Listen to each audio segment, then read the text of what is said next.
Hi everyone.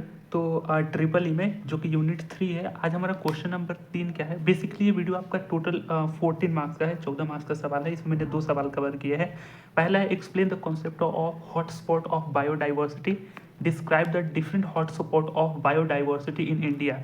एक तो ये पोर्शन दे देगा, ठीक है। हो सकता है ये सवाल है हॉटस्पॉट ऑफ बायोडाइवर्सिटी, पर इसके जगह जो different hotspot of biodiversity in India है, इसके जगह ये दे देगा कि वाई, जो कि हमारा बेसिकली दूसरा सवाल है, why India is called a mega biodiversity nation, how many hotspot are present in India. ठीक है, ये दोनों बहुत ही इंपॉर्टेंट सवाल है और वारंटी भी है, ठीक है, कि इसमें से कोई ना कोई एक सवाल हमेशा पेपर में देखने को मिलेगा।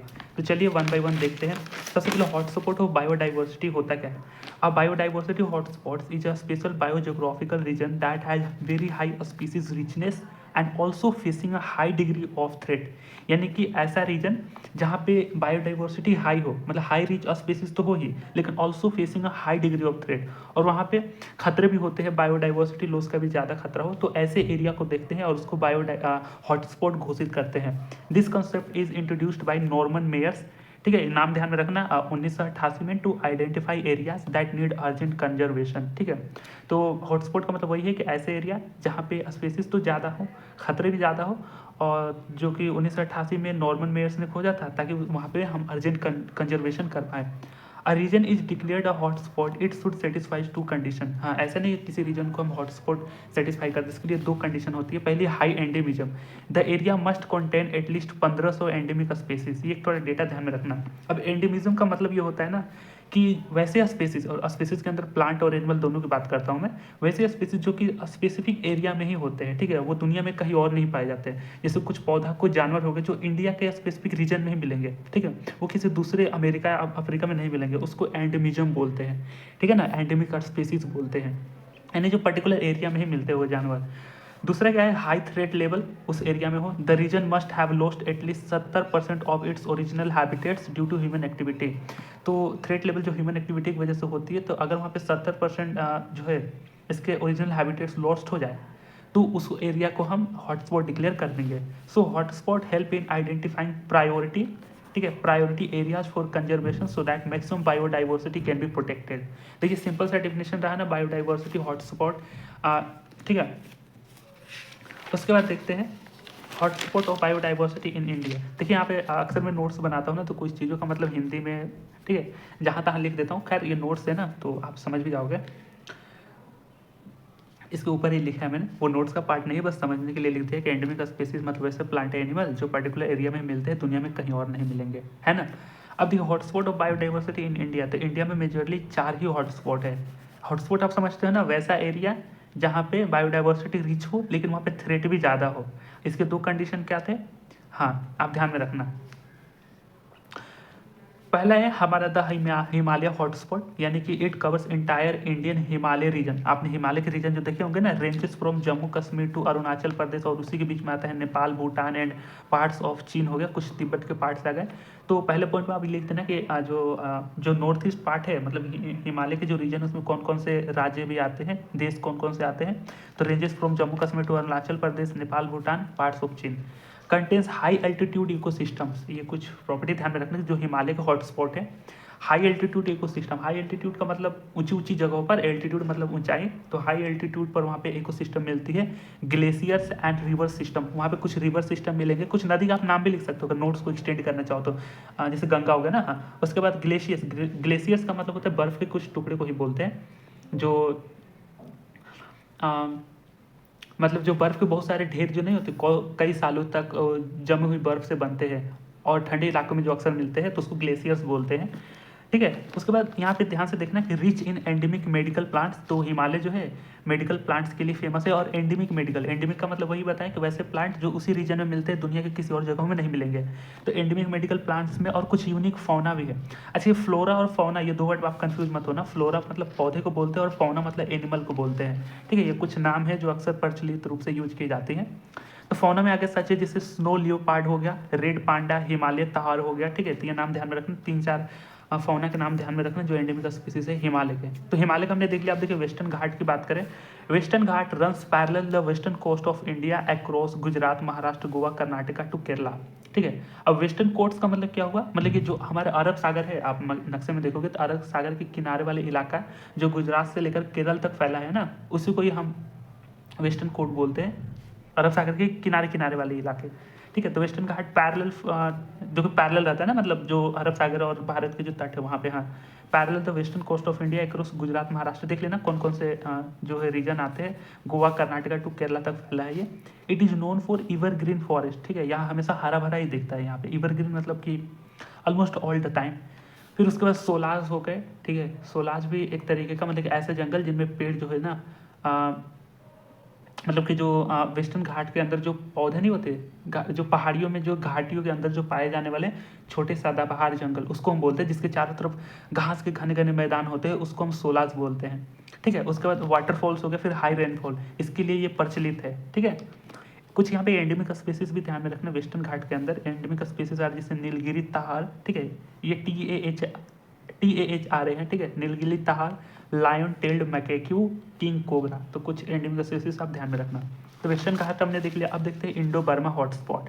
इंडो बर्मा हॉटस्पॉट क्या है, it extends from eastern India, जो आप इंडिया के जो ईस्ट वाले पार्ट देखते हो ना, जो आसाम, मणिपुर, मिजोरम, त्रिपुरा से होते हुए इनटू कुछ पार्ट अलग अलग कंट्री के भी हैं, जैसे म्यांमार, थाईलैंड, वियतनाम और लाओस। ठीक है, कुछ रीजन वहाँ के भी होते हैं। तो हमारा इंडो बर्मा हॉटस्पॉट है। तो ये ध्यान में रखना कौन सा हॉटस्पॉट कहाँ स्थित है, पहले लाइन में वो लिख देना।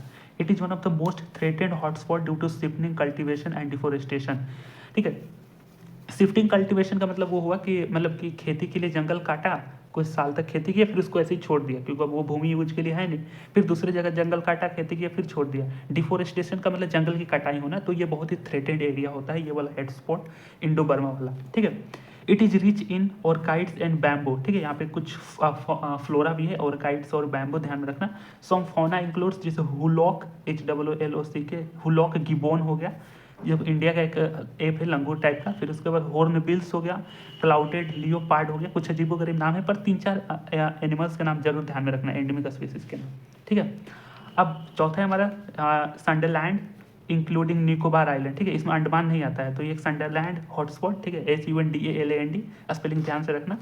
It include Nicobar island of India and parts of Indonesia and Malaysia. तो आपने अंडमान निकोबार साइड देखे होंगे ना मैप में, तो जो जितने भी सारे निकोबार आइलैंड होते हैं वो कंबाइन होते हैं इसमें, और कुछ पार्ट और इलाकों के भी इंडोनेशिया और मलेशिया का। तो ये ध्यान में रखना। It is rich in tropical rain forest, biodiversity and marine species. तो जैसे बात है ना, समुद्र के किनारे है तो वहाँ पे मराइन स्पेसिस ज़्यादा मिलेंगे। अच्छा, ट्रॉपिकल रेन फॉरेस्ट का मतलब क्या हुआ, यानी कि गर्म इलाकों में पाई जाने वाले जो घने जंगल नहीं होते जहाँ बहुत अधिक वर्षा होती है, वहाँ पे ना बायोडाइवर्सिटी ज़्यादा मिलती है। तो कुछ गर्म इलाकों में भी घने जंगल मिलते हैं और वहाँ पे ना रैन फॉलिंग ज़्यादा होती है, तो उसको हम ट्रॉपिकल रैन फॉरेस्ट बोलते हैं, जहाँ पे बायोडाइवर्सिटी रिच होती है और मराइन स्पीसीज के लिए फेमस है।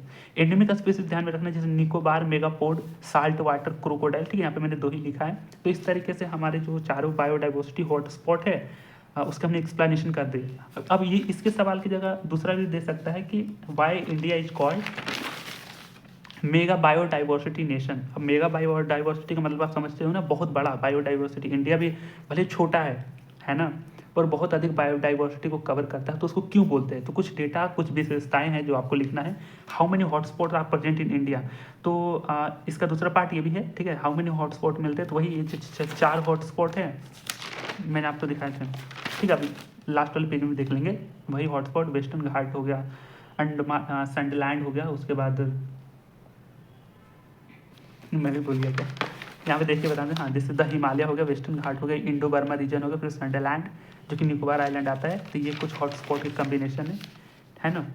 तो वाई इंडिया इज कॉल्ड, देखिए India is recognized as one of the 17 mega diverse country of the world. ठीक है, ये 17 नंबर पर आता है, mega diverse country of the world. पूरे वर्ल्ड में 17 लेवल पर आता है। मेगा डाइवर्स समझते हो ना, हाँ, जहाँ पे बायोडाइवर्सिटी खूब है भर भर के।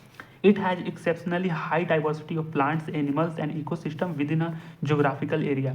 तो हाँ, इंडिया की जो जोग्राफिकल एरिया है ना, इंडिया के जो जोग्राफिकल एरिया है तो वहाँ पे प्लांट्स, एनिमल, इकोसिस्टम बहुत मिलते हैं, एक्सेप्शनली रूप से मिलते हैं। अब रीजन वाई इंडिया जो मेगा डाइवर्सिटी नेशन, पहला है हाई वैरायटी ऑफ इकोसिस्टम। यहाँ के जो इकोसिस्टम में हाई नहीं है, वाइड वैरायटी मिलती है। मतलब कि India has diverse ecosystem such as Himalaya, mountain हो गए, हिमालय भी एक बहुत बड़ा रीजन है ना, माउंटेन हो गए, फिर ट्रॉपिकल फॉरेस्ट हो गए, उसके बाद डिजर्ट्स हो गए, ग्रासलैंड्स हो गए, वेटलैंड्स हो गए, उसके बाद कोस्टल एरियाज हो गए, फिर आइलैंड हो गए विच सपोर्ट रिच बायोडाइवर्सिटी। तो वाइड वैरायटी ऑफ इकोसिस्टम हो गई, कुछ इकोसिस्टम के नाम ध्यान में रखना, Himalaya, mountain, tropical forest, desert, grassland, wetlands, उसके बाद कोस्टल एरियाज और आइलैंड हो गया विच सपोर्ट रिच बायोडाइवर्सिटी। ठीक है। दूसरा रीजन क्या है, species richness. India has about 7 से 8% of the world recorded species. ये इवन है, इवन दो मतलब हालांकि it occupies only 2.4% of the earth land areas. ठीक है। तो ये एक बहुत ही बड़ा मस्ट डेटा निकल के आता है कि ये पूरे वर्ल्ड के 7 से 8% तक के जो स्पीसीज होते हैं non and recorded स्पीसी India he cover करता है, जो कि पूरे वर्ल्ड का 2% 4 ही अर्थ लैंड एरिया ऑक्यूपाई करता है। अब देखिए तीसरा रीजन क्या है, क्लाइमेट डाइवर्सिटी। ये भी बात है कि इंडिया में बहुत सारे क्लाइमेट चेंजेस देखने को मिलते हैं, ranges from cold Himalaya to the hot Thar desert, आपने देखे होंगे थार रेगिस्तान, एंड ट्रॉपिकल रेन फॉरेस्ट, मतलब कि जो गर्म इलाके में कुछ घास वगैरह होते हैं ना और प्लांट्स वगैरह होते हैं, तो वहाँ पर भी बहुत सारी डाइवर्सिटी मिलती है। तो रेंजेस फ्रॉम हिमालय ध्यान में रखना, उसके बाद थार डिजर्ट हो गया, फिर ट्रॉपिकल रेन फॉरेस्ट हो गया ऑफ द वेस्टर्न घाट। ठीक है, वेस्टर्न घाट में ट्रॉपिकल रेन फॉरेस्ट है, and north east area, India के कुछ नॉर्थ ईस्ट पार्ट भी हो गए। तो ये क्लाइमेट डाइवर्सिटी इसमें देखने को मिलता है। उसके बाद जो हमारा चौथा है high endemism. Many plants and animal species found in India are endemic. ठीक है, यहाँ पे हाँ इंडिया में भी बहुत कमाल की बात है कि यहाँ पे एंडेमिज्म देखने को मिलता है। एंडेमिज्म मैंने बताया था ना, यूनिक प्लांट्स एनिमल जो उसी रीजन में मिलते हैं और कहीं नहीं मिलते हैं, जैसे कि नीलगिरी तहार हो गया, स्लाटिगेशियन हो गया, इसको लायन टेल्ड मैकेक्यू हो गया। ठीक है, उसके बाद इंडियन राइनो हो गया। अगर आपने बायोडाइवर्सिटी हॉटस्पॉट अगर इनके एक्सप्लेनेशन अगर आपने देखे इस पिछले वीडियो में, मतलब वीडियो के कुछ समय पहले मैंने एक्सप्लेन करा था इन सबका, तो आप ये भी सवाल कर लोगे। ठीक है, अब यहाँ पे दूसरा पार्ट क्या है, बायोडाइवर्सिटी हॉटस्पॉट इंडिया। तो ये है, इसके कुछ एक्सप्लेनेशन कर देना ताकि ये भी अगर ये पर्टिकुलर अगर ये सवाल आता है आपका, ठीक है, कि Y India is called mega diverse nation and how many hotspot present in India, तो आप लिख लोगे। ठीक है, इसके छोटा छोटा दिख रहे ना कि कौन सा एंडेमिज्म प्लांट है, ये कहाँ होता है, कहाँ होता है, कहाँ होता है, तो ये भी सवाल आपका 7 मार्क्स का हो जाता है। ठीक है, तो द हिमालय हो गया, वेस्टर्न घाट हो गया, इंडो बर्मा रीजन, सैंडलैंड जो कि निकोबार आइलैंड कंबाइन है। तो ये वीडियो टोटल आपके 14 मार्क्स तक कवर करते हैं, और बिलीव में यहाँ पे हर कोई ना कोई एक सवाल आता ही आता है। ठीक है, तो आई होप कि हमने कम मिनट में ही 14 मार्क्स के सवाल तक को कवर कर लिए हैं। आप इस वीडियो को देखोगे तो आपके पास एक आइडिया हो जाएगा, और अगर एग्जाम का टाइम अगर आ गया है तो आप एक शॉर्ट नोट्स एक चीट कोड बना सकते हो कि 1-2 वर्ड मिल जाता है तो आप उसको इग्जीरेट करके एग्जाम में तो लिख ही लोगे, है ना। तो इस तरीके से चीज़ों को हमने देख लिया। अब हम अगले इंपॉर्टेंट सवालों में मुलाकात करेंगे। ठीक है ना, thanks for watching and please give the feedback if you hope enjoying this video. ठीक है, बाय।